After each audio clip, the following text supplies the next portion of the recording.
స్వాతంత్ర్యం వచ్చి 75 ఏళ్లు గడిచినా రోడ్డు సౌకర్యం లేక గిరిజనులు ఇబ్బందులు పడుతున్నారు. సంగారెడ్డి జిల్లాలో పురిటి నొప్పులతో బాధపడుతున్న గిరిజన మహిళకు సాయం చేయడానికి 108 సిబ్బంది మానవత్వాన్ని చాటుకున్నారు. రోడ్డు మార్గం లేకపోవడంతో తండాకు వచ్చిన అంబులెన్స్ కోసం ఆ బాలింతను 2 కిలోమీటర్లు వీపుపై మోసుకు వెళ్లారు. ప్రభుత్వ ఆసుపత్రిలో చేర్చిన తర్వాత తల్లి, బిడ్డ క్షేమంగా ఉన్నారని అధికారులు తెలిపారు.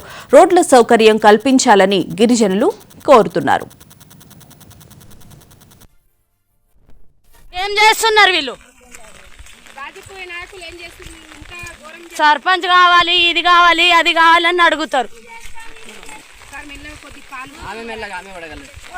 రండిగా అందరికి తెలుస్తుంది ఈ వీడియో ఏందో. ఇంత పెద్ద వర్షంలా బాలెంతని తీసుకొని ఎట్లా వస్తుండో చూడండి. రోడ్ లేదు, ఏం లేదు. ఎలక్షన్ చేసేటప్పుడు ఓట్లు కావాలని అడుగుతారు అందరు లుచ్చనా కొడుకులు. ఇప్పుడు చూడండి మా వాళ్ళ పరిస్థితి. ఏం చేస్తున్నారు వీళ్ళు? సర్పంచ్ కావాలి, ఇది కావాలి, అది కావాలని అడుగుతారు.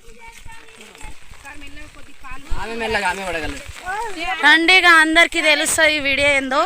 ఇంత పెద్ద వర్షంలా బాలెంతని తీసుకొని ఎట్లా వస్తుండో చూడండి. స్వాతంత్ర్యం వచ్చి 75 ఏళ్లు గడిచినా రోడ్డు సౌకర్యం లేక గిరిజనులు ఇబ్బందులు పడుతున్నారు.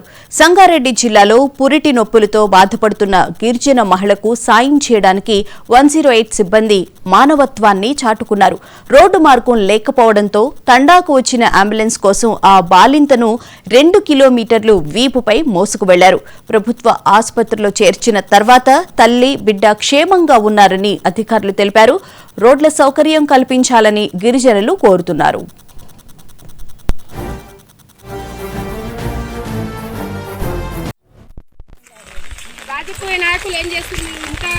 సర్పంచ్ కావాలి, ఇది కావాలి, అది కావాలని అడుగుతారు. రండిగా అందరికి తెలుసు. గిరిజన మహిళకు సాయం చేయడానికి 108 సిబ్బంది మానవత్వాన్ని చాటుకున్నారు. ఇదే అంశానికి సంబంధించిన పూర్తి వివరాలను మా ప్రతినిధి ఆసిఫ్ నడి తెలుసుకుందాం. ఆసిఫ్, చెప్పండి. అక్కడ బాలింతరాలని మోసుకు వెళ్తున్నారు 108 సిబ్బంది, మనం చూస్తూ ఉన్నాము. అయితే అక్కడికి ప్రధానంగా రోడ్డు కావాలని అక్కడ మహిళలు కూడా డిమాండ్ చేస్తూ ఉన్నారు. సో వాళ్ళు ఆ వీడియో తీసి కూడా కొన్ని మాటలు కూడా మాట్లాడడం జరిగింది. డీటెయిల్స్ ఏంటి? మొత్తానికి చూస్తుంటే సంగారెడ్డి జిల్లాలో దారుణం చోటు చేస్తున్నాం కోసం మొత్తానికి ఏదైతే సంగారెడ్డి జిల్లా నారాయణపేట నియోజకవర్గం నగల్గిత మండలంలోని ఏదైతే మోన్య శాంతినగర్ తాండా పరిధిలో ఉన్న మోన్య మున్య నాయక్ తాండా ఏదైతే ఉందో మోన్య నాయక్ తాండాలో గిరిజన మహిళ కౌశిబాయ్ అనే మహిళను ఉదయం పురిటి నొప్పులతో బాధపడుతున్న నేపథ్యంలోని కుటుంబ సభ్యులు అక్కడ 108 సిబ్బందికి సమాచారం ఇచ్చారు. సమాచారం అందుకున్న 108 సిబ్బంది అక్కడికి చేరుకునగా దాదాపు ఏదైతే ఆ తాండాకు రోడ్డు మార్గం లేక దాదాపు 2 కిలోమీటర్ దూరంలోని 108 వాహనాన్ని నిలిపివేశారు. ఆ తర్వాత 108 సిబ్బంది, దాంతో పాటు ఆశా వర్కర్లు కూడా ఆ తాండాకు వెళ్లడం జరిగింది. అక్కడ ఏదైతే మార్గపథ్యంలో అక్కడ నుంచి రావడం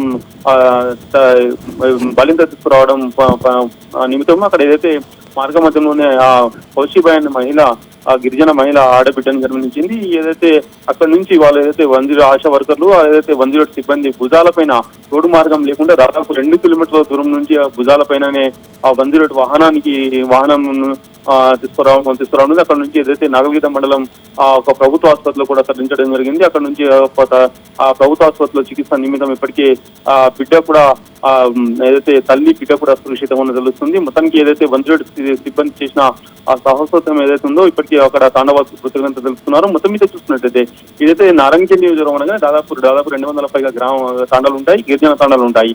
ఈ తాండాలో ఇక్కడ ఏదైతే ఈ కౌశల్ నాయక్ తాండా, మున్య నాయక్ తాండా ఏదైతే ఉందో ఇక్కడ కర్ణాటక సరిహద్దులో ఉన్న ప్రాంతం. ఇక్కడైతే తాండాకు ఇప్పటికీ ఏదైతే ప్రభుత్వాలు మారుతున్న ఇప్పటి వరకు ఏదైతే తాండాకు రోడ్డు లేని, తాండాకు రోడ్డు సౌకర్యం కల్పించాలని తాండావాసులు పదే ఇక్కడ రాజకీయ నాయకులు కానీ ఇక్కడ అధికారులు కూడా వేడుకున్నారు. అయితే ఇక్కడ ఇప్పటికి వరకు తాండాలకు రోడ్డు వేయని పరిస్థితి నెలకొంది. ఇప్పుడు ఏదైతే ఈ రోజు నిన్న కురిసిన భారీ వర్షానికి అక్కడ ఏదైతే ఆ రోడ్డు మార్గం మొత్తానికి చేను ఆ పొలాల నుంచి రావడం జరిగింది. మొత్తానికి ఏదైతే 108 సిబ్బంది అయితే పురిటి నొప్పులతో బాధపడుతున్న మహిళలను 2 కిలోమీటర్ల నుంచి దూరం నుంచి భుజాలపై వెళ్ళడంతో ఇప్పటికే ఈ ఘటన చోటు చేస్తుంది అనుకోవచ్చు.